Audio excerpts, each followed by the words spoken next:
Hello everyone, and welcome to another session of Computational Algebraic Geometry. Today we're going to be talking about multivariate polynomial division. So everything we've been doing thus far, that means studying algebraic varieties through their ideals on a computer, rests on executing multivariate polynomial division. So the univariate polynomial division is what you learn when you're 12 and middle school. And in principle, you could learn this multivariate version in middle school as well. Although maybe you would fail to appreciate the subtleties of it and its results. But certainly we will not be using anything more difficult than high school algebra while executing the algorithm. Nevertheless, there is something highly non-trivial about it because the correct algorithm was discovered in 1960s, so relatively recently. I mean, think about how long the univariate polynomial division algorithm was around, and the multivariate polynomial version has been around for now about 60 years. And until then, it was an outstanding open problem, whether or not you could devise the right kind of algorithm with good properties. And we will talk about what these properties should be very soon. The story gets a little bit more interesting. So in fact, the discovery was made by a PhD student for his PhD thesis, namely by Buchberger. And he named one of the crucial ingredients of his algorithm after his advisor, calling it a Gröbner basis. Today, both Buchberger's algorithm and the Gröbner basis are household names. In fact, finding Gröbner bases efficiently and executing Buchberger's algorithm quickly are still active research areas today because of what they're able to do, that they allow us to study systems of polynomial equations and their solutions systematically with a computer. So they are at the foundation of many different disciplines. And to do this algorithm better and better is still extremely important. So we will be covering the basics of multivariate polynomial division in the next couple of days. The lecture material that I will be covering in the next two lectures will follow closely the book Ideals, Varieties and Algorithms by Cox, O'Shea and Little. So I highly recommend this book. It's for undergraduates and it's extremely well written. And we will be going through the first 4 chapters relatively quickly. Let's get started. So let's talk about division. We will need to use a slightly generalized interpretation of what a division should be. So let's begin with this. Now, starting from familiar territory, let's say over the integers, what is a division? So I don't mean 7 over 3 means 7 over 3 as a rational number. We would like to collect the information about what multiple of 3 gets close to 7. So we write, so divide. So the problem of divide 7 by 3 should really mean find the quotient and the remainder such that 7 is q times 3 plus r, where r is positive and less than the dividing number 3. Now I'm especially focused on the remainder r. Throughout the lecture, this is probably the most important number. And let's interpret this from an ideal theoretic point of view. What happens is that the integers modulo the ideal generated by 3. We typically identify this residue ring as a set with the numbers 0, 1 and 2. But this identification already entails the fact that once you reduce a number modulo 3, the remainder is either 0, 1 or 2, and the remainder is canonically identified with one of these 3 numbers. So R is the canonical representative of 7 modulo the ideal generated by 3 in this quotient ring Z mod 3. And that really should be at the top of our minds while we are trying to define division in general. So we're actually trying to compute the residue modulo ideals. And already you know that over integers, if you have more than one generator of an ideal, you can just pass to the greatest common divisor of the generators. So you never have to divide by more than one number.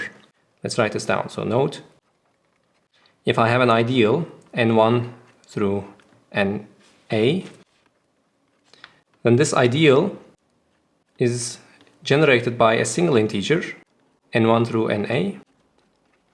And therefore, if I'm interested in the kind of division that I want to do, which is computing residue classes, or canonical representatives for residue classes, then I just need to understand how to divide by a single integer. because there is an algorithm to compute the greatest common divisor of a bunch of integers. I compute the greatest common divisor and then divide. So this story is exactly parallel when we're working with polynomial rings with a single variable. So let's also do this, and then we will pass to multivariate rings and understand that our understanding of division just has to be slightly modified. Let's now do division with a single variable polynomials. I've taken two polynomials f and g, and when I say divide f by g, I mean find the quotient and remainder, just like before.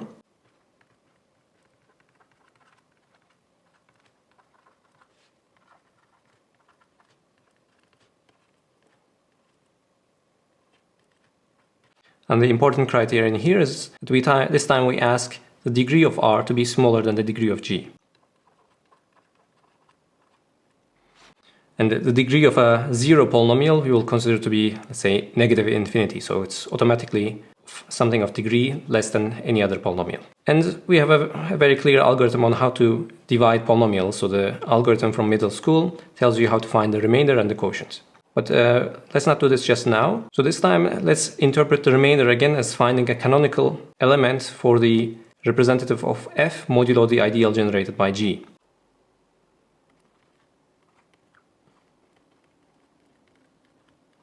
Okay, so I write down, let's say, an explicit g with coefficients ad through a0. Then the quotient. The quotient of the polynomial ring by the ideal generated by g has the following property that any polynomial, or for that reason, any monomial of a degree greater than or equal to d can be represented in terms of lower order terms simply by the following observation, that x to the d is equivalent to minus 1 over ad times, well, then I use the remaining terms. So I say a d minus 1 x d minus 1 a0. Right, so since g is equal to 0 in this quotient, I have x to the d is equal to this identity. So here ad is of course non-zero, d is the degree. And then this means I can represent the quotient as a vector space like this.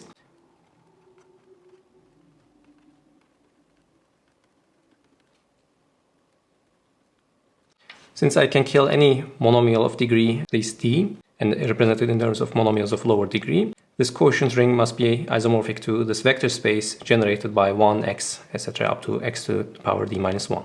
And this identification gives these canonical representatives to these quotient classes.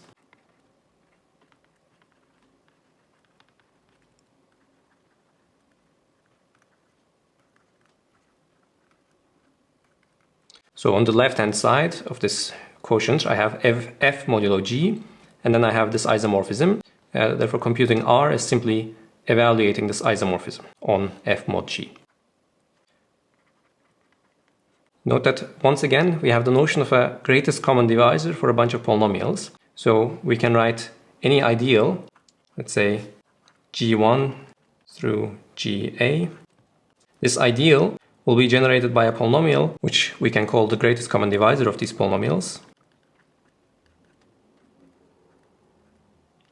So if I want to compute residues modulo an ideal, once again, there is no need to understand what it would mean to have a division by multiple quotients, multiple terms, g1 through ga's, but it's sufficient to divide by a single thing, the greatest common divisor of those collection of polynomials. Now, an important fact that I've been leading up to is that in general, ideals are not generated by a single element. So, for example, in polynomial rings with 2 variables or 3 variables or any number of variables, more than one, ideals typically have more than one generator.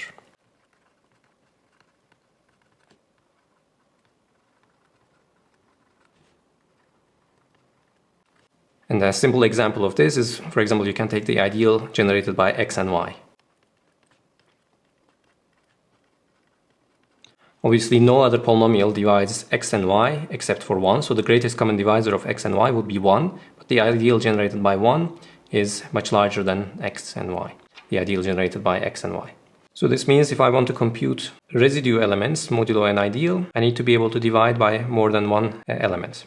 So what is division then in general? So what is division in general? So if I let my ring R be, for example, Z or a univariate polynomial ring, but also polynomial rings with more than one variable. So we need some additional structure on them besides not having zero divisors.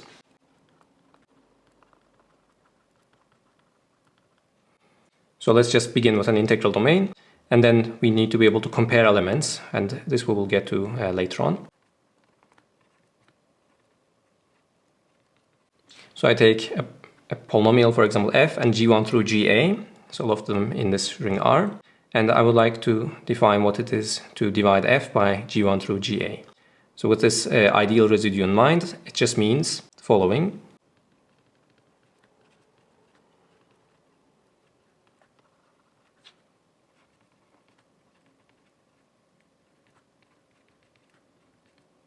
So I need to find the quotients q1 through qa. These will be the coefficients of g1 through ga, and the remainder are such that, so first of all, f should be q1 g1 through qa ga, and then plus the remainder. But then what makes division here meaningful is that I would like to have some kind of canonical choice of r. And this usually we say by saying that r is somehow smaller than gi for each I. Yeah, so whatever this less than means. For example, for integers, we just compared integers to one another, this we can do. For polynomials in a single variable, we compare their degrees. So it's clear what this smaller means for integers. But for polynomials, we already use a different definition of smaller. So we said a polynomial is smaller than another polynomial if its degree is smaller than this other degree of the other polynomial. Right? So we will have to use something like this. We need a comparison operator. And then, in general, we need a uniqueness for, at least for R.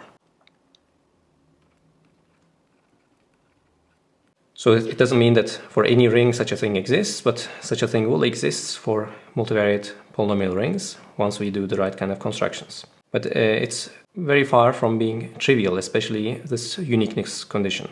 And one more thing, which I'm not writing here, is that we have at the top of our minds something like polynomial cannot divide as smaller polynomial. So there's something like this should be true, so that whenever I have a polynomial that's smaller than all the gi's, then it will automatically have as a remainder itself. In other words, polynomials that are smaller to the gi's should form canonical representatives of the quotient of the polynomial ring with the gi's. So maybe I also write down this expectation.